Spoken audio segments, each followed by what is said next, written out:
Now look at Part 1. Part 1. When Mark and Jane arrived in Edinburgh, they discovered that Mark had left his camera on the train.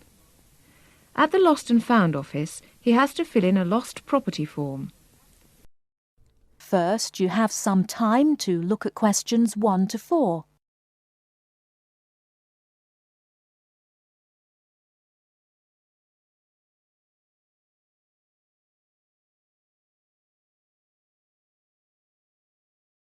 Now we shall begin. You should answer the questions as you listen, because you will not hear the recording a second time.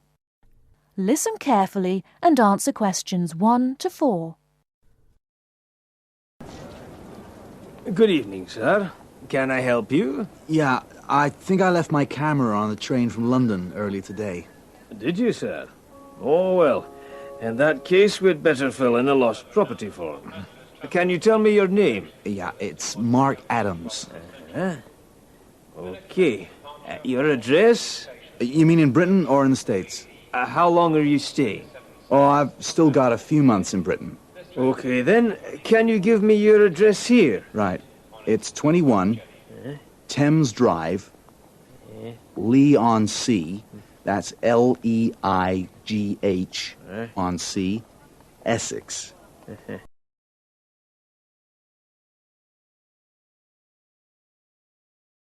Before you hear the rest of the conversation, you have some time to look at questions 5 to 10.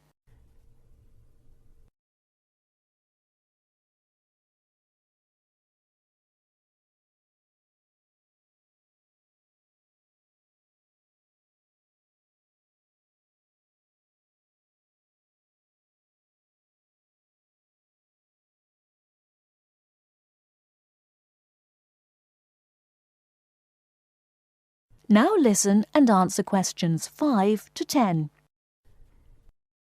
Do you want the phone number? Yes, I'd better have that. Okay, 0702 35211. Thanks. And you say it was a camera. What make and model?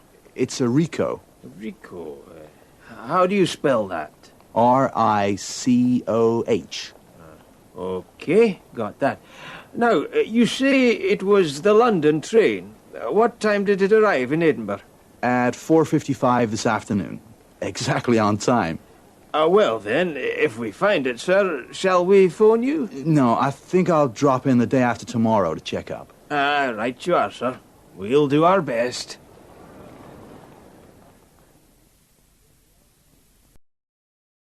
That is the end of Part 1.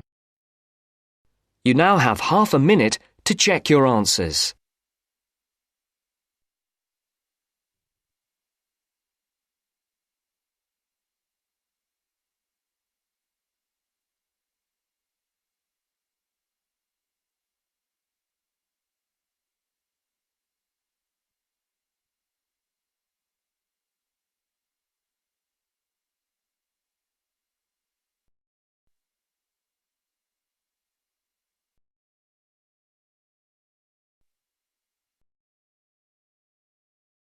Now turns to Part 2. Part 2. First, you have some time to look at questions 11 to 16.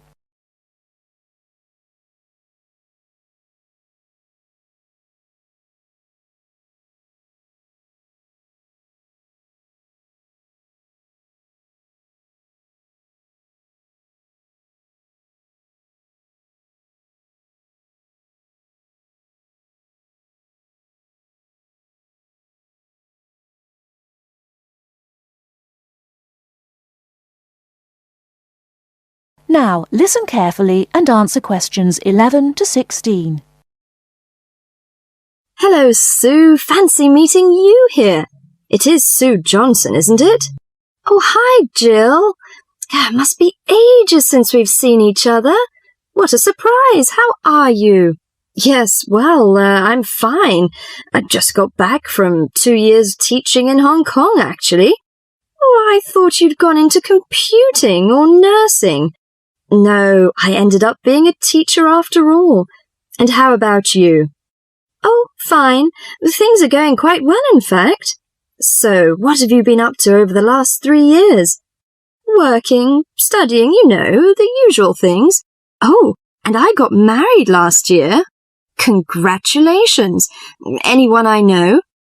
Yeah, you might remember him from our college days. Do you remember Jerry? Jerry Fox? Jerry? Was he the one with the dark hair and beard? No, that was Sam. No, Jerry's got blonde hair and glasses. He's pretty tall. Well, we got married, finally. Great. And where did the wedding take place? Was it here in London? No, in the end, we decided to get married in Scotland. Jerry's parents lived there, so we were married in the small village church with the mountains in the background. Fabulous. Have you got any pictures? Well, funny you should ask. I have actually got a couple here. They're a bit battered because I've been carrying them around in my bag.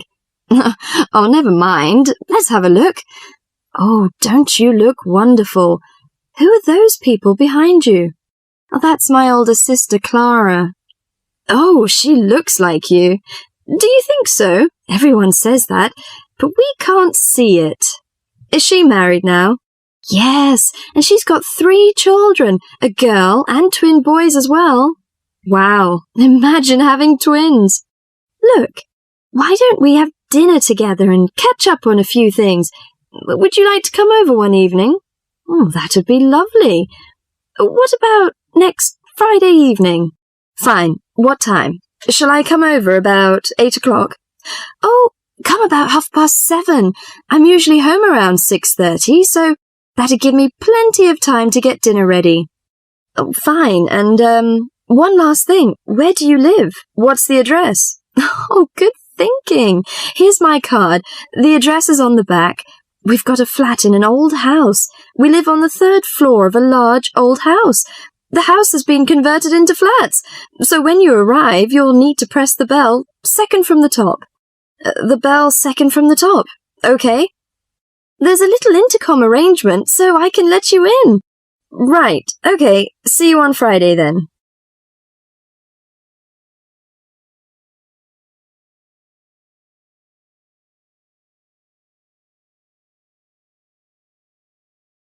Before you hear the rest of the talk, you have some time to look at questions 17 to 20.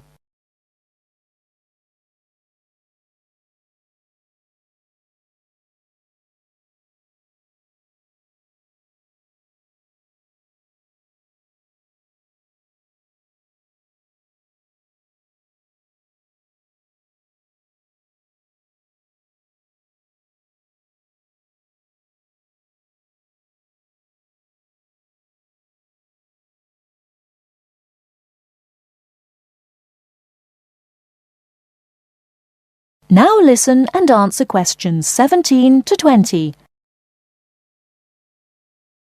Welcome, Jill. This is my husband, Jerry. Jerry, this is Jill. Hi, Jill. Nice to meet you. Hi, Jerry. Well, let's come in and take a seat. Sue told me that you've just returned from Hong Kong. Was it a pleasant trip? What kind of city is it?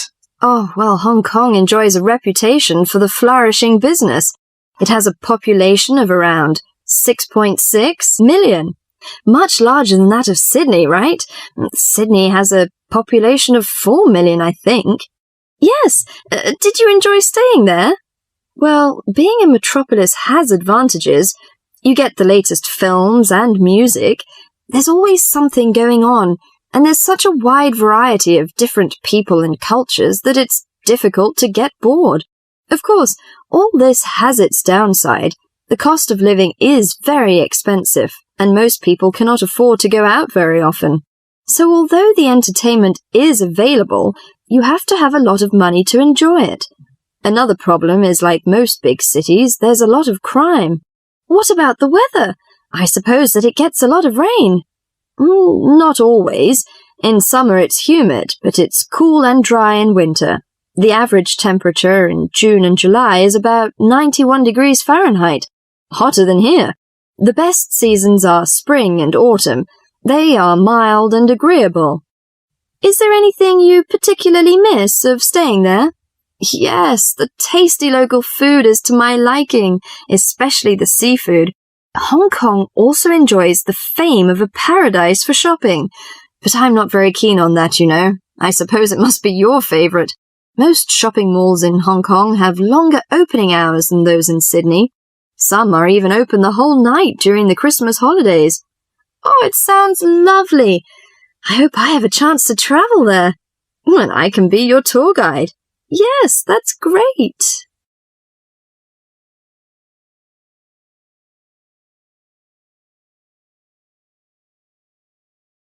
That is the end of part 2. You now have half a minute to check your answers.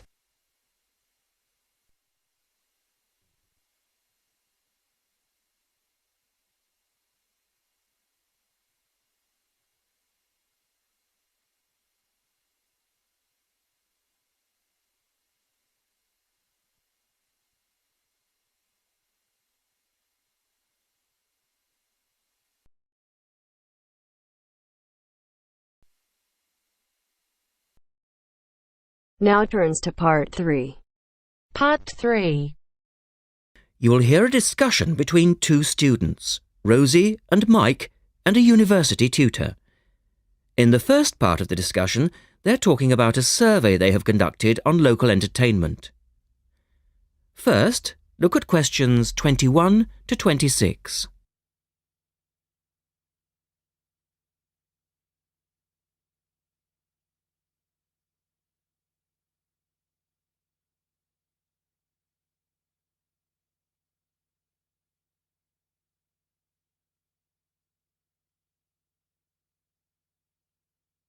Now listen to the first part of the discussion and answer questions 21 to 26.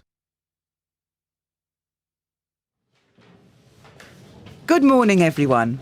Well, I think we can start straight away by getting Rosie and Mike to do their presentation. Would you like to start, Rosie? Yes. Well, we've done a survey on local entertainment. Basically, we tried to find out how students feel about the entertainment in the town and how much they use it. Yes, so we've called our project Out and About. Yes, that's a good title, Out and About. We wanted to find out how well students use the entertainment facilities in town, whether they get to see the latest plays, films, that kind of thing. Now, we have our own facilities on campus, of course. Oh, yes. We deliberately omitted those as we really wanted to examine outside entertainment in the town as opposed to on the university campus. Actually, there were a lot of areas to choose from, but in the end, we limited ourselves to looking at 3 general categories: cinema, theatre and music. Right. OK, well, first of all, cinema. In the town, there are 3 main places where you can see films.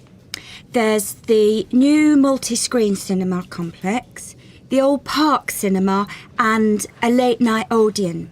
So, if you look at this chart, in terms of audience size, the multi-screen complex accounts for 75% of all cinema seats. The Park Cinema accounts for 20% of seats, and the late-night Odeon has just 5% of seats. As you probably know, the complex and the park show all the latest films, while the late-night cinema tends to show cult films. So, when we interviewed the students, we thought the complex would be the most popular choice of cinema.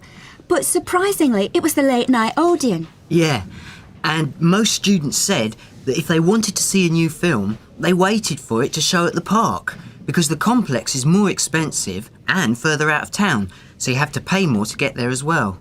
Yes, and that adds to the cost, of course, and detracts from the popularity, evidently. Well, next, we looked at theatres. The results here were interesting because, as you know, there's a theatre on campus, which is popular, but there's also the Stage Theatre in town, which is very old and architecturally quite beautiful. And there's the large modern theatre, the Ashtop, that has recently been built. So you just looked at the 2 theatres in town? Yes, but the thing about the theatres is that there's a whole variety of seat prices. Also, the types of performance vary, so students tend to buy seats at both and like using both for different reasons. And if they want cheap seats at the ash top, they can just sit further from the front. What we did find that was very interesting is that there are periods during the year when students seem to go to the theatre and periods when they go to the cinema. And we really think that's to do with budget. If you look at this graph, you can see that there's a peak around November, December when they go to the theatre more, and then a period in April, May when neither is particularly popular. And then theatre viewing seems to trail off virtually, while the cinema becomes quite popular in June, July. I think you're probably right about your conclusions. In the second part of the discussion, Rosie and Mike talk about different music clubs. Look at questions 27 to 30 first.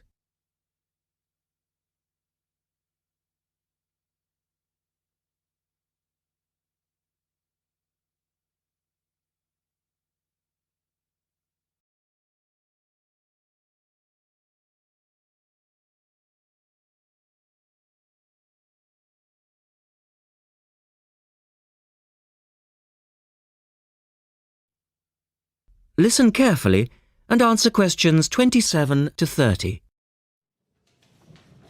Well, lastly, we looked at music, and this time we were really investigating the sort of small music clubs that offer things like folk or specialise in local bands. So not musicals as such? That's right. We looked at 3 small music venues and we examined the quality of the entertainment and the venue and gave a ranking for these. A cross, meaning that the quality was poor, a tick, meaning it was okay, and 2 ticks for excellent. First of all, the Blues Club, which obviously specialises in blues music. This was a pretty small place and the seating was minimal, so we didn't give that a very good rating. No, we don't recommend that one, really. Then the Sansu, which plays a lot of South American music. It was a big place, very lively, good performers, so 2 ticks for that one. The Pier Hotel is a folk venue, a good place for local and up-and-coming folk artists to play. Not the best of venues, as it's in a basement and a bit dark, but the quality of the entertainment was reasonable and the lighting was very warm, so we felt it deserved an average rating. Now finally, there's the Bald Rock Cafe, which features big rock bands and is pretty popular with students, and we enjoyed ourselves there as well, so top marks for that one. And then, did you get any information from the students as to which of the clubs they preferred?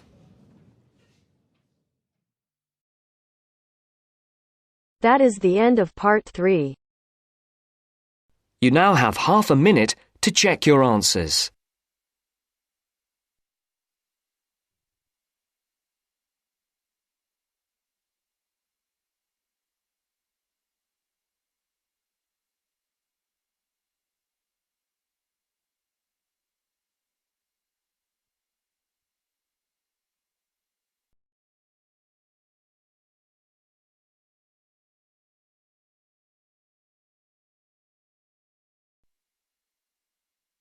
Now turns to part 4. Part 4. You are going to hear a talk about the English policeman. As you listen, complete the notes below. First, you have some time to look at questions 31 to 40.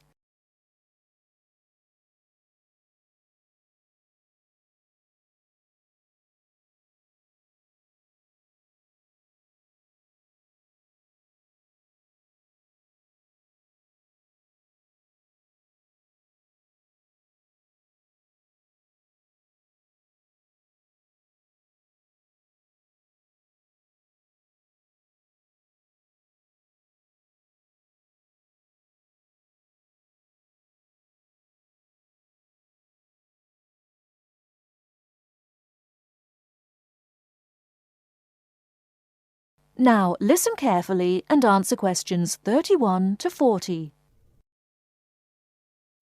The English policeman has several nicknames, but the most frequently used are Copper and Bobby.